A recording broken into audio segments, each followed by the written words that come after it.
Hi, I'm Doris Purchase, and welcome to Beyond the Frame, a podcast created just for you by Propeller Art Gallery, artists empowering artists in Toronto. Together, we'll take a deep dive into the hearts and minds of working visual artists today and their practice. In each episode, you will hear illuminating and intimate explorations of all things art, and you'll hear it in the artist's own voice. We'll talk process, inspiration, challenges, and much more. Everything you've ever wanted to know about art making or about the artists themselves happens right here. So let's sit back and have a listen, shall we? Today we welcome Gwen.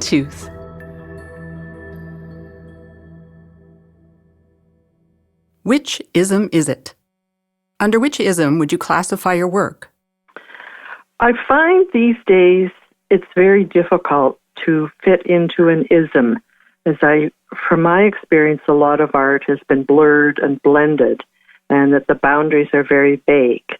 However, over the years, I have moved my way from realism in art school through fauvism, which is bright, bold color and expression, and into a more subdued expressionism, basically where I have feelings from nature and put this into my work. And it's expressive gestures. Sometimes it becomes abstract expressionism and becomes much more animated. Occasionally, impressionism creeps its way into the expressionism because I'm painting light reflecting on the surface of a body of water, and that's the entire focal point of the painting. Most recently, I did 2 series of work based on Niagara Falls, which I've gone to all my life, and we live close enough that we often go down for the day and just see what's happening. I did a series a while ago called Whitewater Rapid Walk, which evoked the power and danger of the rapids as we walked along them. And then I moved on to do a series called Niagara Falls in Winter, which again is from experiences I've had in personally experiencing this during ice storms and all kinds of weather. Earlier in my painting life, I was greatly influenced by my many visits to beaches along Lake Huron. I grew up in Huron County, and we often used to go to beaches that were along what we called the Blue Water Highway. And that's not the official name of it, but I did a series called Blue Water, which was about the surface of the water and the light expanding on it, and sometimes about sunsets. I'm also an experimental painter, so I don't know, is experimentalism an ism? I try to add at least one new material or method into each new series I do, so that I'm continually learning and growing within my range. My most recent series, Niagara Falls in Winter, gave me an opportunity to experiment with several granular textures in order to give the feeling of the ice at the base of the falls, which is not always pretty. Sometimes it gets kind of dirty and has cracks in it and so on, but it's all part of the grandeur of the falls. Who's your muse? Influencers, educators, mentors? Who has greatly inspired you? Thank you for that question. There have been many in my lifetime. During my years at art school, the most influential instructor I had was Graham Cottrey, who taught me to try new things and especially taught me about using glazes and opaques in oil paints. And he referenced El Greco for an example because he had spent some time in Spain. I then spent basically most of the rest of my painting life trying to get similar effects with acrylic glazes, textures, and paints, as this seemed more suitable to my health. Ross Mendes was another instructor I had many years ago who taught me about energy and rhythm and visualization of a room of paintings. He called it mnemonics. That's mnemonics. And we used to go into an art gallery room and then come out and say from memory every painting in the room and what order it was and what it was about. So I seem to have the gift of being able to use this technique to visualize my next set of paintings when I know where the space is going to be and what I'm going to do. A couple of other teachers more recently that have influenced me a lot were Robert Burridge, who's an American artist, and he's a lot of fun. He taught me to loosen up big time. Stephen Quiller is another great hero of mine who is a master of color theory. He invented his own color wheel after studying Chevreul and all the color theory work from back to 200 years. And he even invented his own color purple. So I took some workshops and studied under him on 3 different occasions in my life. The best mentors I have are my closest friends from my formal art training years at the Ontario College of Art and Design, which is now OCADU, and they've been my most truthful mentors. Materials matter. What are your chosen favorite tools and preferred medium? I like to experiment with different materials for every series of work. I have been using acrylics for many years in all their forms. I prefer working with my hands so that I can use large gestural strokes from my shoulder and really get the force of a waterfall in, for instance, the falls or big waves or tsunami or whirlpools. I'm very health conscious, so I put on barrier cream and I wear non-latex gloves for skin protection. And it's kind of go big or go home for me. I find my work is better when it's big. Recently, I've been using a few brushes as needed, just for fine detail or for a different effect, such as glazing or blending. I've recently also done some small studies in preparation for my last show with Liquitex acrylic gouache using a matte finish, which was a conscious change for me because a lot of my previous series have been done in with more of a high gloss finish. Slump secrets. What methods do you employ to get yourself out of a slump? I've never actually experienced a slump until this January during 2021, during COVID. Most years I set myself goals and I make up an art goals list in December, and somehow I achieve the new ones, the new goals, by 3 months into the year. It kind of gives me a bit of structure. In 2020, I somehow forgot to do it, and in December this year of 2020, I sat down and made a list. It had 2019 goals on it, and I added a few new ones. And it really helps. I've actually done some things over the last couple of months, and pretty soon I have to stop that and start focusing more on my painting. This year, due to some of the gloomy days we've had in January and slowness of movement on my part on snowy days, I found that trying to do at least one art-related thing 5 days out of 7 really helped me to focus. As I often work in layers, I work on several canvases at once, then leave them a few days to dry and cure. I don't like to use hair dryers or anything that might change the chemical component of a paint. Often in the middle of working on a series, I see the transition to the next series. That there is a transition piece that shows up about 2/3 of the way through my series, and it shows me the way forward to the next series. So I rarely have a slump. I've been very fortunate. I have my studio right now near home, and if I can't sleep, I can go into my studio and have a look at what's going on in there. Then I can go back to bed if I haven't painted, or if I have, and sleep on it and let the process take over. After a few days of peeking in and looking, I know exactly what I want to do next. In the beginning. So tell me a bit about your process. Do you have a bag of tricks, lucky talismans, or habits? Where do you start? And more importantly, when do you stop?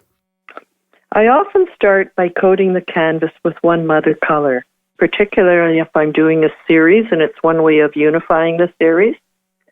Sometimes that gets totally covered up. Sometimes it kind of shines through and gives a luminosity to the work. Sometimes I sketch ahead of time, but mostly not. I make some marks on the canvas and then I respond to them. I have a variety of texture mediums, crackling mediums, and the main thing is that I try to use only a couple of them at one time, never use them all in one painting. I believe in conveying the essence of a designer image with the minimal amount of lines and strokes. I stop when I don't want to add any more. I like to keep the composition strong and simple. In other words, less is often more. In my case, in abstraction, the rules of realistic painting often don't apply. Sometimes the focal point is the entire painting. If I am painting the light bouncing off the surface of a lake or other body of water, there's no longer a horizon, and it's just about the water. Sometimes I'm painting non-objectively in a pure abstraction format. In that case, I'm using colors and shapes, and I work quickly and boldly. So it's almost a different approach, but it's also part of my practice. Calling all emo. What do you wish people to think or feel when they contemplate your work? I like people to be able to stand in the middle of an exhibition in the center of the room and feel immersed by whatever work I'm presenting. So it's kind of like an installation. I place it all, and I visit the gallery myself several times before the show goes up so that I can be in that present space myself and visualize my work being on the walls. And I often change the position of where I'm going to have the paintings at many times over the few months that I do this. And finally, when it's time to install the show, I bring the works in and place them. And often the place I thought I wanted them to go is not the place that works when the paintings are actually in place. So I play around with them until I get that exact feeling where if you stand in the middle of the room, you can feel it as a complete and unified installation and just feel the power and force and impact of whatever body of water it is I'm working with. And recently it's been the power of Niagara Falls, which is a very dear subject to me. The struggle is real. Talk to me about your biggest challenges as an artist. What methods do you use to overcome these challenges? I've had to be very realistic from the start of when I started creating art, back when I had children, and even before when I was pregnant with my first child, I was working on some art. When I raised my family, I did my homework late at night after everyone else was in bed. I still had to get up the next morning, make sandwiches, look after the kids, but I had no interruptions at night. So sometimes it would be from 12 to 3 in the morning that I would do a detailed drawing. That was an assignment at the time. I was going to Humber College part-time. And I still tend to work at night. Now, especially being home during the day, during this last year of pandemic isolation, I have learned to work in small chunks of time and work around the interruptions that we all have in our homes. And with cats, we have 2 lovely cats now, and they all demand attention.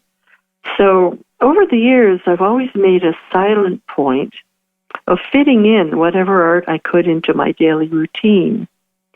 And I've heard other professional artists say the same thing, that everything they do, they just incorporate it all into their life and art, and it all becomes one. So I try to spend a total of about 3.5 days per week on anything art-related, and I have for many, many years. This year it's a bit different. I've been fitting in a lot of Zoom lectures and virtual art shows and online tutorials, as well as creating work. In the past, I used to go out regularly to galleries, maybe 2-3 days a week, and engage with live works. I try to get my paintings for a show done in the first 4 to 6 months of a year if I'm working on a new exhibition for a solo show. And once that's in place, I work on the wiring and the photography and the editing. I have a great in-house partner who helps me with this, and it's just great. Later on in the year, I devote my time to the marketing chunk. So once the images are in place and we've got the different resolutions we want, because everybody wants a different one, and different size of image, then we can promote the show. If there's more than a year between shows, there's a little more wiggle room, but I find it's easy to become lax. So I try to just keep at it, a little bit every day, a little bit every week. I find the most important thing is to pace myself in order not to panic at the last minute. I work better if I get the paintings done early and then can follow through with the rest of the art business for a show. Picture perfect. In your opinion, what constitutes a perfect piece of art? And what qualities in your own work would you signify as a perfect work? For example, perfect composition, confident brushstrokes illustrating a concept, or something else altogether. For me, I know if I do authentic work that I truly feel, and for which I know the subject, the natural subject, very well, it will project that feeling to my viewers. For instance, if I want to paint a series about Niagara Falls, I go and see it several times. If I want to paint a series about a whirlpool, I'll go and see whirlpools. If I want to paint a subject about gentle waterfalls, I go and visit different waterfalls. But quite often when I'm painting, I imagine it from my head. I know that every viewer sees and feels something different in my work, but the essence of the message is there. As for success, it can be defined in many ways. These days, artists must work diligently to get our work out there and to keep the quality high and to keep the prices consistent in order to be credible. Few artists make it big time. I'm very grateful that I've had the opportunity to belong to various art groups and cooperatives and artist-run galleries. Belonging to Propeller Art Gallery has given me great opportunities to help create exhibitions and to volunteer in art administration. This way, I have come to know many artists, and I'm thrilled about this, especially in Toronto and the Greater Toronto area. We often share images of our work on social media, sometimes Instagram, sometimes Facebook, and occasionally other platforms. ArtSpeak. How do you feel about titling, discussing, and explaining your work? I love to talk about my work and my methods. I feel great when I've achieved the look and essence of feeling that I had in mind. And for me, talking about it reinforces what I have completed and what I might change the next time around. And I know that other people appreciate hearing about both my thought process and my practical methods.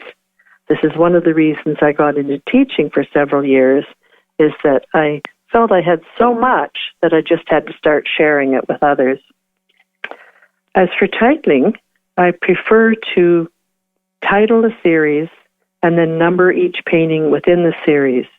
This then states clearly the theme of the works. For example, Niagara Falls in Winter, number 1, number 2, and so on. I sign my work on the back of the painting in order not to interfere with the viewing experience. Heavy metal or classical? What do you listen to while you work? Or is silence your thing? When I used to do figure painting and drawing at art school, we often listened to Miles Davis jazz, and this influenced how I painted. At the same time, I was going to concerts in contemporary dance, and that used to impact the rhythm and color that I would use in painting the next day. When I was younger, I learned to play the piano very well, and I can still feel the rhythm in my paintings. I don't listen to music while I paint because I want to hear what's inside my inner self and bring out what's been percolating there for often years. I don't talk about a connection to music in my art. However, many artists who are musicians and have come to see my work say that they can feel the musical rhythm in my work. I don't try to put it there, but it's just there. So it's part of me. I always enjoy listening to opera, and I enjoy going to the opera. And I find that as I listen to the opera, it puts me in a meditative state where ideas for great art series come to me because my mental channel seems to open up to receiving something totally different from what I was hearing in the room. Why for art thou? Why do you make art? When I was little, my mother always taught me how to make things with my hands. We made wooden dollhouse furniture, dinner mints, various breads and buns. We did crocheting, knitting, tatting, which is an old type of craft that not everybody knows, and embroidery. She also had a lot of paintings around the house that she had done, but she didn't teach me painting.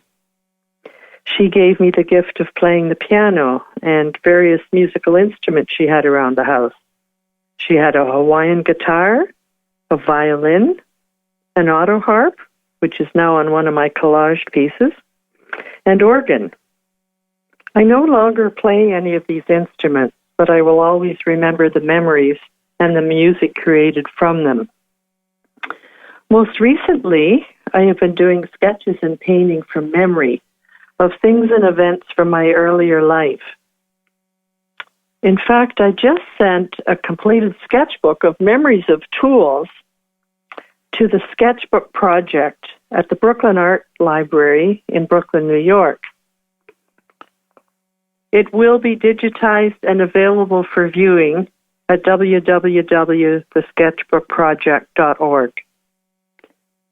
For painting, I paint because it makes me feel good, feel competent, I feel confident, and I feel happy.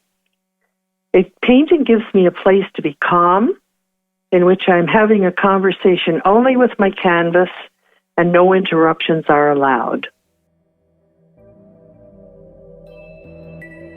We hope you've enjoyed this episode of Beyond the Frame, a PAG podcast. To hear more episodes and to view the artist's works, please visit www.propellerartgallery.ca. Hosted by Doris Purchase, produced by Tracy Thomson, and recorded at the Orange Lounge Studio in Toronto. Also, the Propeller Art Gallery recognizes the presence of the Haudenosaunee, Anishinaabe, Mississaugas of the Credit, and the Huron-Wendat nations. We acknowledge we are hosted on land governed by Treaty 13, the Toronto Purchase, the Two-Row Wampum Treaty, and the Dish with One Spoon Treaty. We are committed to peaceably sharing and caring for the resources around the Great Lakes and operating the gallery on the principles of inclusiveness as we continue to exhibit art created by artists from all over the world. Thank you for listening.